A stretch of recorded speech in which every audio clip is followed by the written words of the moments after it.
Team, it's me, Sergeant Major Nelson, MOS Monday. We're talking allied trades. Cue that music. Coming to you live from the NorCal studios in Sacramento, California, this is Your Army Now.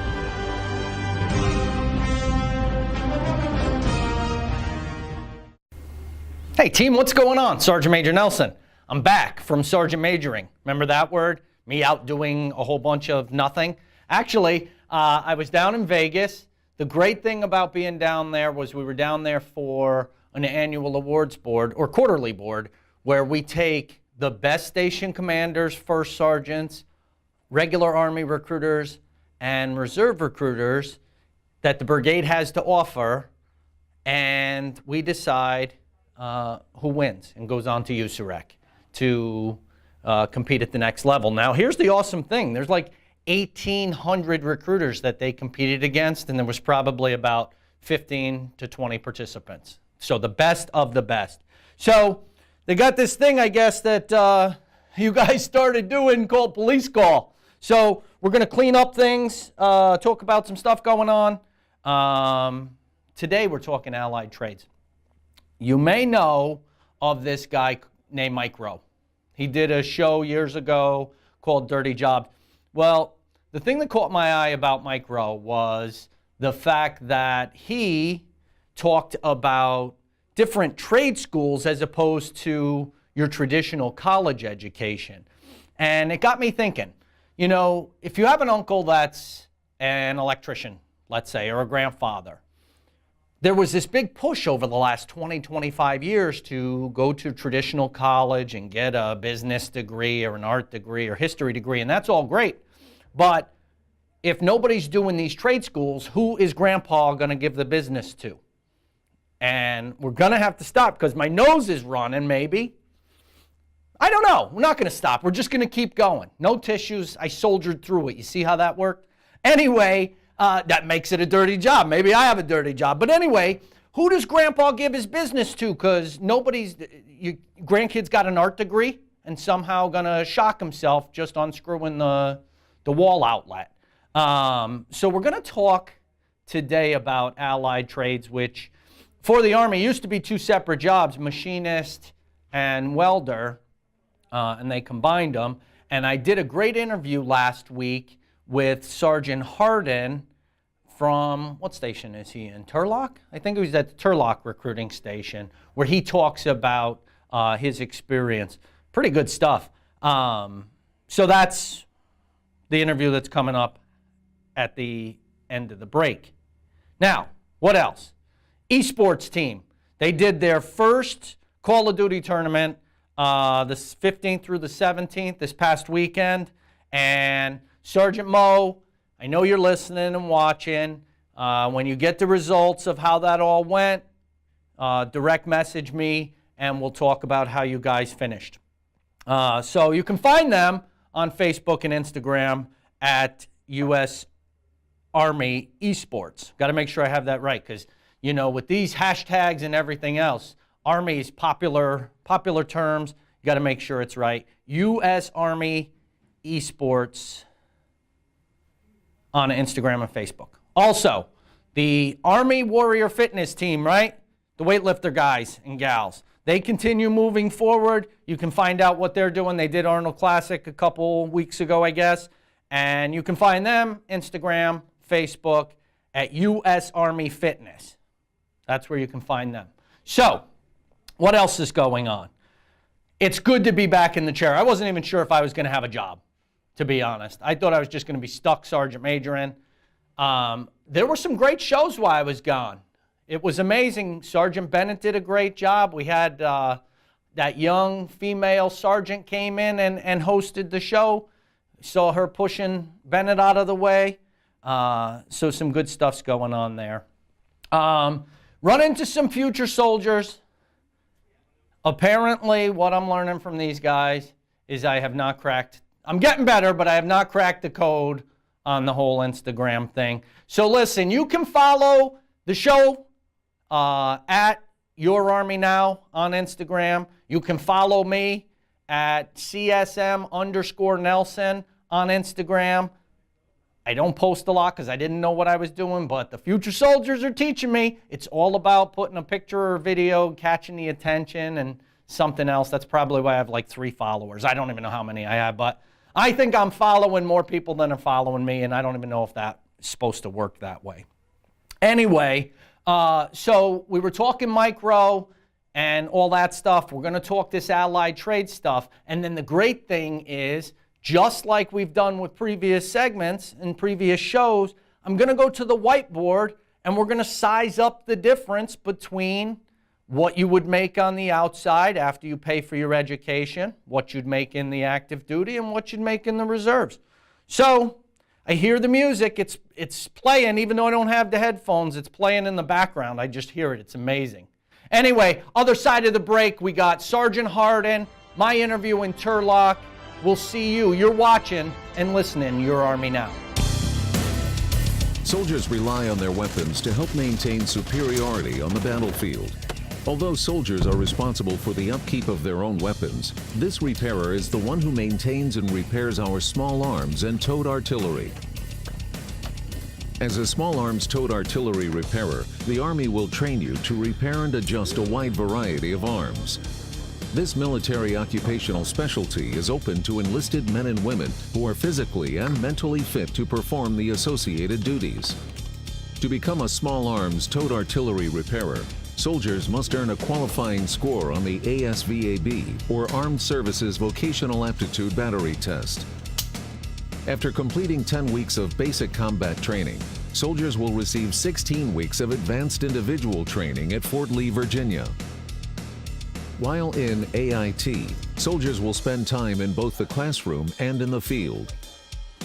Training begins with an overview of the terms and basic functioning of firearms. You'll also train in the importance of preventative maintenance and the use of proper safety procedures.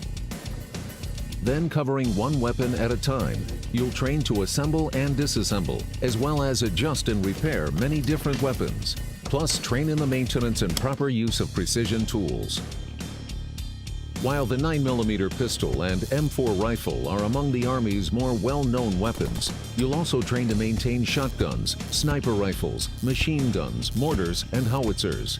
2 of the biggest skills are patience and attention to detail. Without attention to detail, we may not discover the problems that we're being asked to look for. And patience is key because you need to be able to stay focused on that attention to detail, and without patience, you can't do that.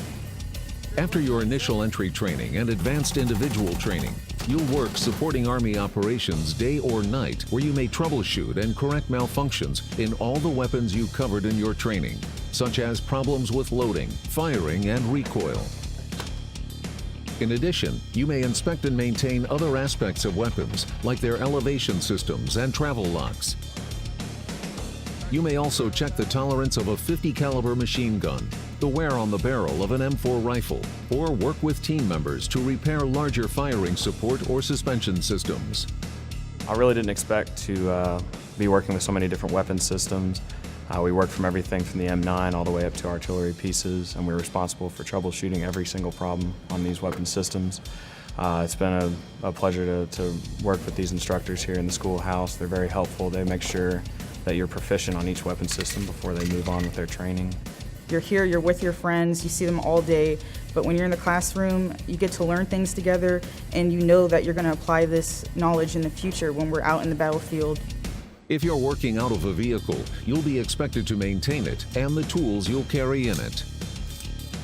The training and skills that soldiers acquire as small arms towed artillery repairer can lead to positions of greater responsibility in the Army and will continue to benefit the soldier after their service as they enter the civilian sector.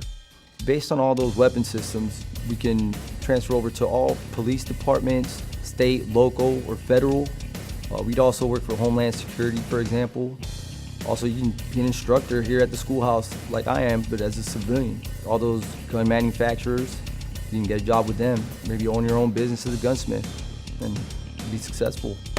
Soldiers depend on their weapons in training or combat, and their confidence depends on you. Military Occupational Specialty, Small Arms Artillery Repairer. Hey team, what's going on? Sergeant Major Nelson, Turlock, California, visiting the soldiers while I'm out sergeant majoring. You know what that means from a previous show. Hey, we're talking about MOSs, military occupational specialties, and I'm pleased to be sitting here with, I don't know what the number is. What's the number to the MOS? 91 Echo. A 91 Echo. This is Sergeant Harden. A 91 Echo is known as an allied trade specialist. Now, he's going to explain it because I never heard it that way. So, Sergeant Harden, welcome to the team. This is where we shake hands, right? That's why the hand stays out there. See, I can't even imagine, right? But anyway, so how long have you been in the Army? I've been in the Army for 8 years, Sergeant Major. 8 years. 8 years as a allied trade specialist. But as I understand it, you started as a machinist. So can you kind of explain what that's? Yeah, so I actually enlisted as a machinist. It was back then still a 91 Echo in 2010. Went to Fort Lee, Virginia after my basic training, learned how to be a machinist on the mill, the lathe, read blueprints, all that good stuff.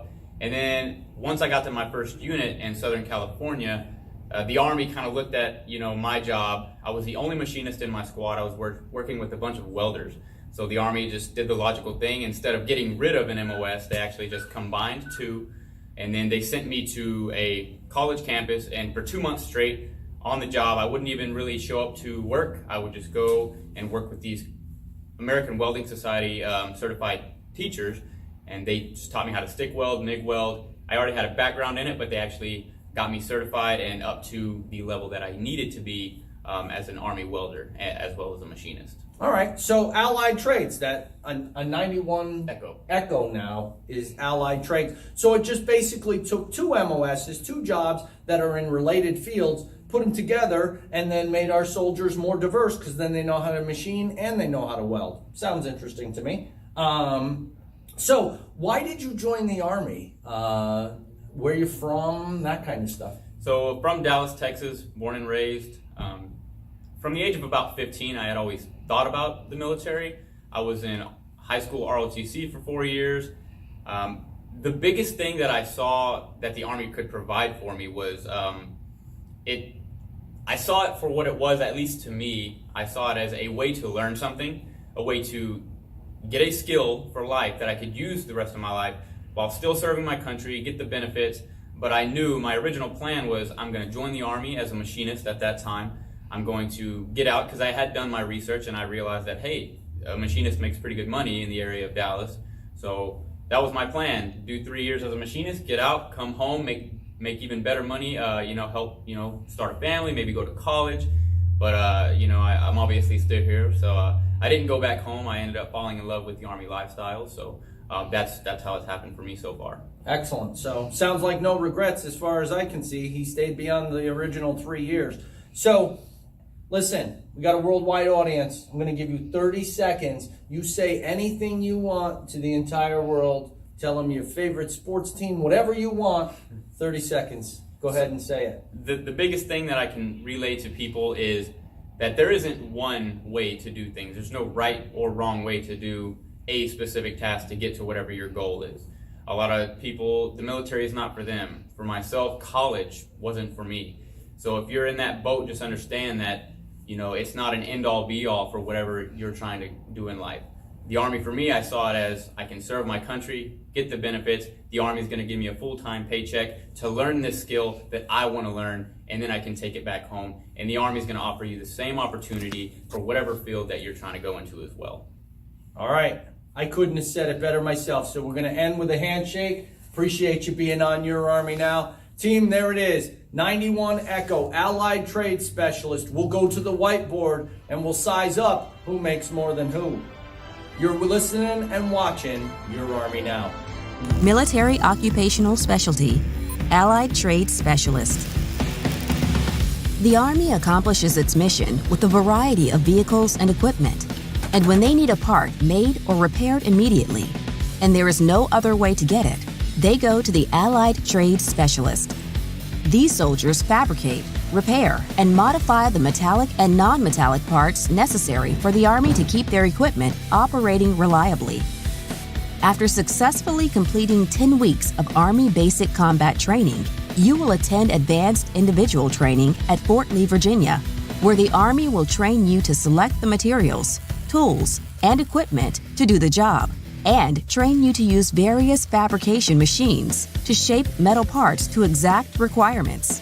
You'll train to operate tools like drill presses, tap and die sets, grinders, and other power tools used in the creation of fabricated parts.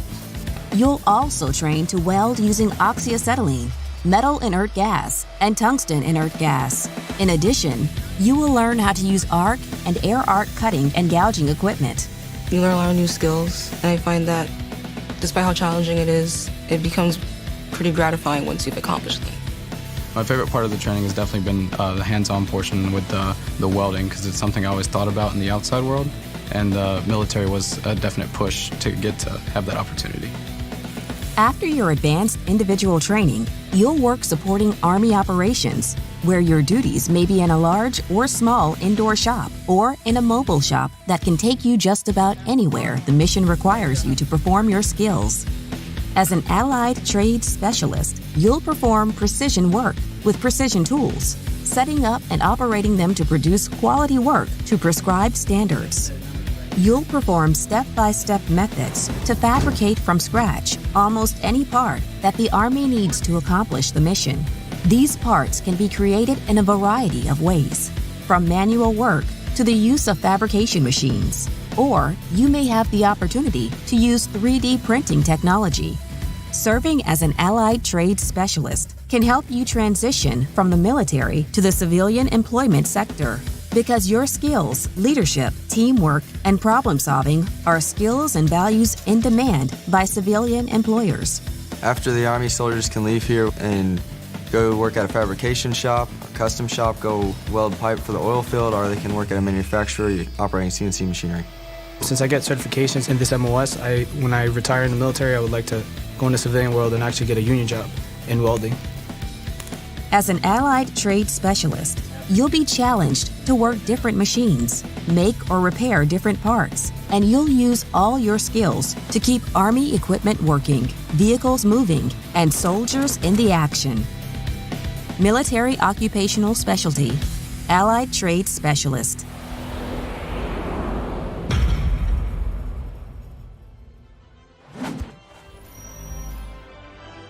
Your Army now. Hey, listen, behind me, you see it, the whiteboard with a bunch of green writing on it. I've already done a lot of this in advance, but I'm going to talk you through it. So, hope you enjoyed that interview, Sergeant Hardin. Awesome squared away soldier. It was nice to visit with him while I was up there. Hey, listen, so you've heard me say since day one, being a soldier, listen, it's not for everybody. I get it. Here's one thing I do know for sure, though. The math, Professor Nelson's math class, always works out in my favor, right? So don't be a soldier. It's cool. Settle, as you'll see here in a minute. So let's look at the numbers. We were talking allied trades, right? Machinist and welder. So here's the assumptions, team. I've already done all the math, okay? I've taken 4 years of going to school to be a machinist, going to school to be a welder, and a soldier. Okay, I've already factored in the education costs and all that other stuff. And once I've done that, what I've created is, over the 4 years, a 4-year average monthly income. Okay, so for instance, a machinist, you're going to work a year part-time, make about $14,000 while you're going to school. That school for machinist, as I looked it up, was $13,000. Okay? So after that, $40K a year. It's good money, right? $40,000 a year for a machinist. Perfect. So I added all that stuff up and took out the amount you paid for college. It gave an average salary of $2,529 a month. Not too shabby. Now, let's go over to the welder. Now, the welder, little different story, part-time work at $14,400 for 2 years, because for welding, to get all that certification, it's a 2-year degree. And then you go on and make $52,000 a year. Even better money, right? After we've taken out the price for school, which is about $17,000 a year, paying for school and supplies and certifications and all that stuff, it works out to a 4-year average of $2,058 a month over those 4 years. Now, with the soldier, here's the funny thing, team. $2,121.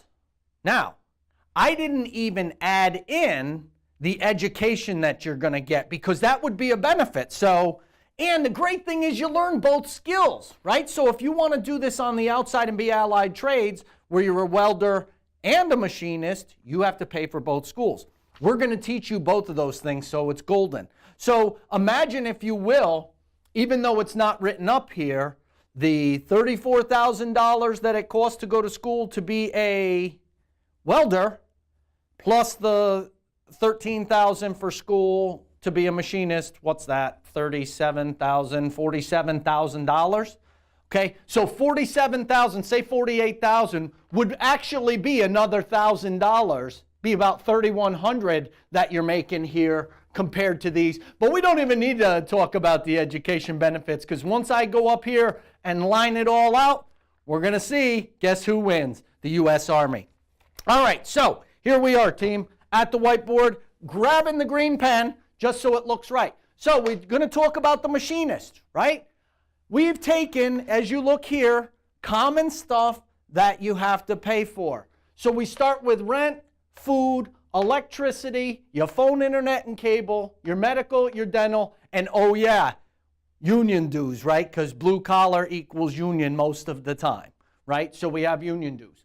So we're going to use just the same numbers for both jobs and the same assumptions. So the machinist makes $25.29. Looks good. It looks like he's making more than everybody up on the list, to include the soldier. And then he pays $700 for rent, $300 for food. Somehow his electric bill's only $100, probably because he's never there. Phone, internet, and cable. That $100 for that, okay. Mine's a lot more than that. Medical insurance, $150. They're going to take it right out of your paycheck along with your dental. Even though they say they're giving you benefits, there's still going to be a copay that they're going to take out. And then the dreaded union dues. So I'm saying dreaded because it's just extra money taken out of your check. I don't want all my union folks out there to get all sideways. I'm not saying unions are bad or anything. It's just an extra fee that they have to pay for that we don't. So when you add all that up, $1,450 has to come out of the paycheck. We're not going to talk taxes. We're going to keep this simple as can be. So we take $1,450 out of that $25.29, and you got a positive cash flow of $1,079. You're doing okay, machinist. You got an extra grand to blow a month. Cool. I like it. Now, we're going to come over here to the welder, right? We got the same assumptions. He's making $2,058 a month, 4-year average. $700 for rent, $300 for food, $100 for electricity, $100 for cable, internet, and phone, medical, dental, union dues, same $1,450. Sound familiar? Same as over here with the machinist. Now, he or she has a positive cash flow of $608 a month. Now, we'll do some simple math. That's like $250 a week here, and this is like $150 a week here that you have left over after your bills are paid. Fair enough? Now let's look at the soldier. Well, the soldier makes $21.21, perfect, over those 4 years. Doesn't pay anything for rent, doesn't pay anything for food, nothing for electricity. Phone, cable, internet, the stuff the Army's not going to pay was $100. Just took the same amount from the other side. No medical, no dental, no union dues. His bills are $100 a month, leaving a positive cash flow of $20.21, or let's do some math, roughly $500 to spend a week. Now, who makes more than who is always the question I always ask, right? Well, when you look here, you would have seen this. You say, oh, the machinist makes more. $250 a week after all the bills are paid.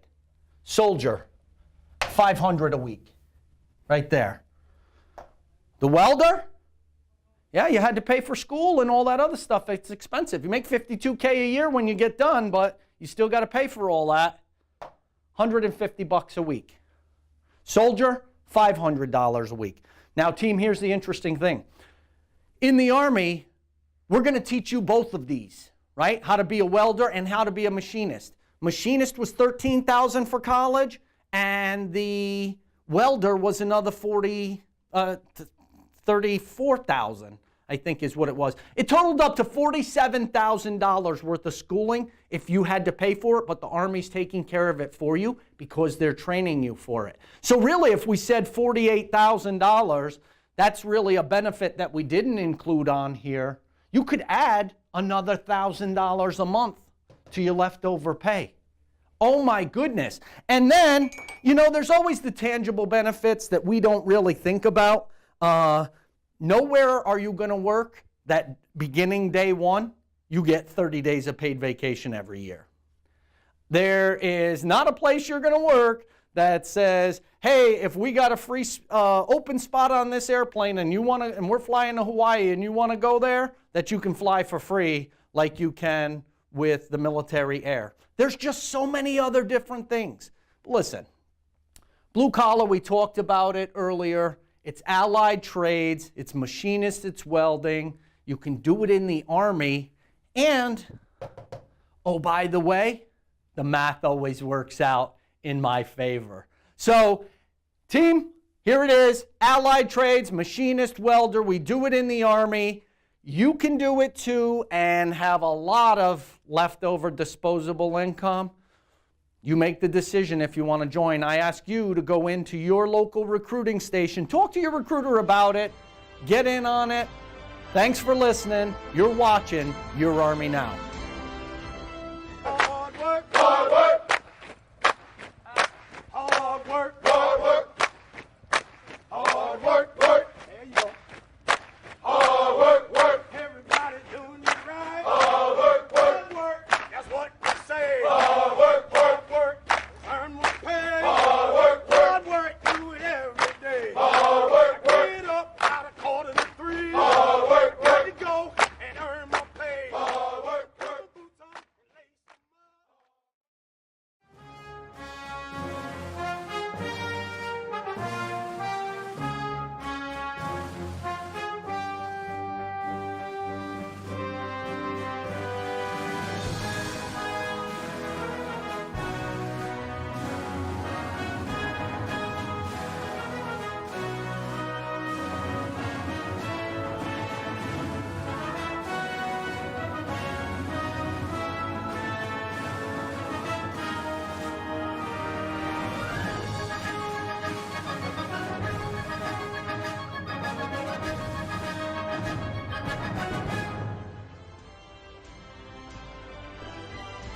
That was an awesome demonstration. Hope you learned something. Listen, the Army's not for everybody, I understand. Full-time's not for everybody. Part-time's not for anybody. Hey, listen, if you want to do a civilian thing, it's still okay money. It's not bad. More importantly, you're learning a skill. That's important. And you're being a productive member of society. And that's really, in the end, all we want. So what about this college thing? Everybody knows that the GI Bill is going to pay for you to go to Sac State or wherever it is you want to go to school. What a lot of people don't know, and I guess we might do a show in the future breaking down the GI Bill and all the different places that it will pay for, because you would be surprised what it'll pay for. It will definitely pay for these trade schools. Looked it up to make sure, right? So if you want to go, you don't want to go to Sac State, but you want to go to Joe's School of Welding. And oh, here's a good one. In fact, Sergeant Hardin mentioned this one. Tulsa Welding School, when I was there, it's like one of the best welding schools, I guess, in the country or something. Again, you want to go there, the Army will pay for it. They'll pay for the certifications that you have to take. So, I don't know. Can't even read what the notes are that they're trying to tell me. What does that say?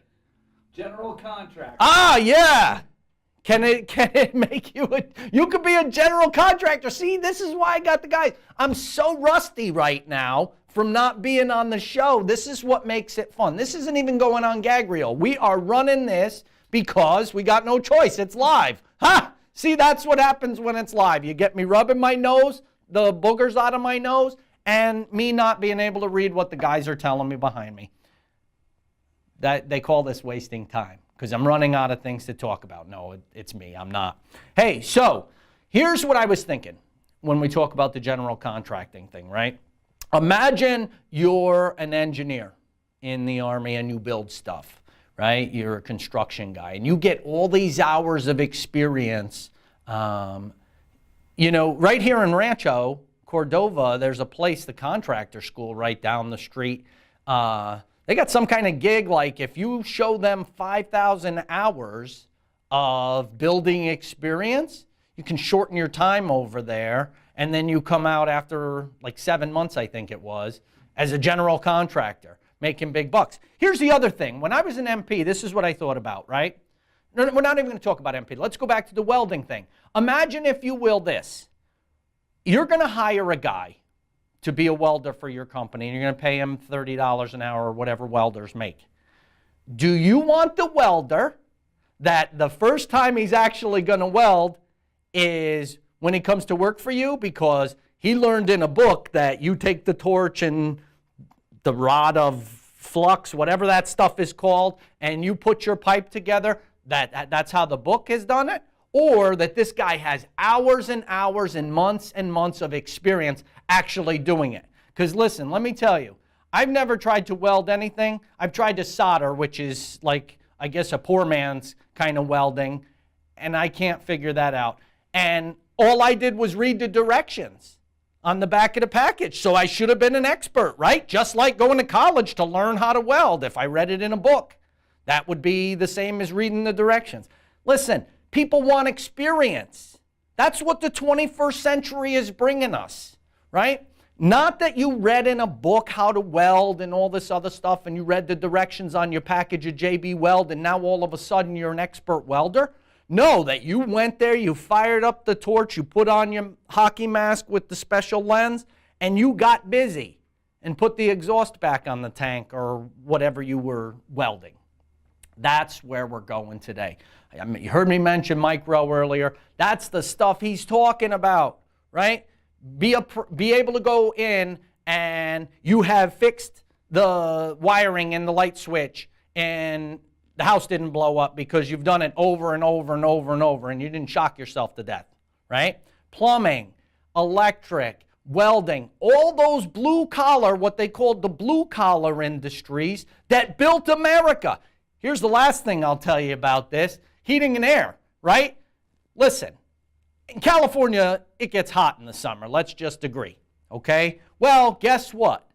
The blower motor in my air conditioning at my house went out.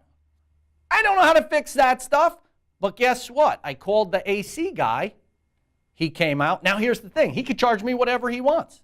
I ended up paying $500. This part probably cost $10, and 15 minutes of this guy's time cost me $550. What, was I not going to pay it? I'm going to just be in the sweat box and not fix my AC? Of course. And see, that's the great thing about these trades. There's always a job, right? Because there's always going to be electrical work. People talk about automations taking over. Yeah, until the plug that automation is plugged into fails. Then you need the electrician.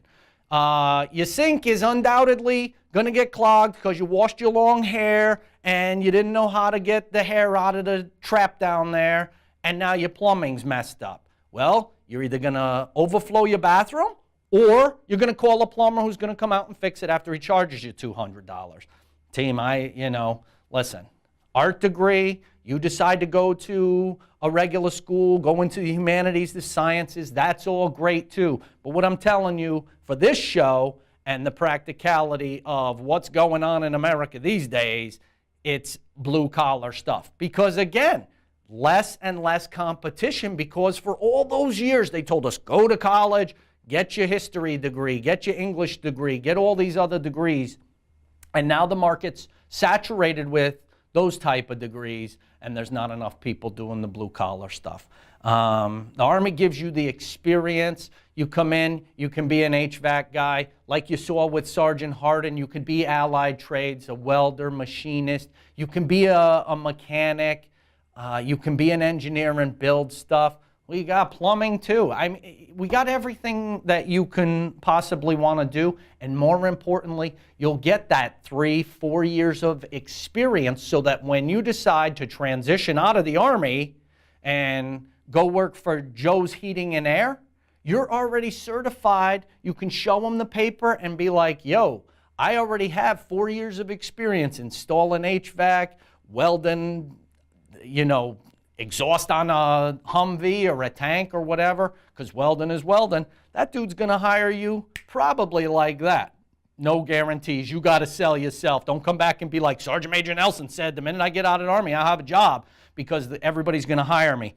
Hey, so that's what it's all about right there. That's what this was about. Allied trades, blue collar stuff, the trade schools being paid for by the GI Bill. And we showed you how much money you can make when we size it all up. So they're telling me I got to wrap this up. That's the music. Tomorrow, listen, I'm not even telling you what we're talking about tomorrow because I'm here and I'm just going to make it a surprise. I got to thank Brendan, JB, Dylan, Mark Bennett for hosting the show for the last, what seems like 6 months. I'm Sergeant Major Nelson. This is Your Army Now. Join us tomorrow.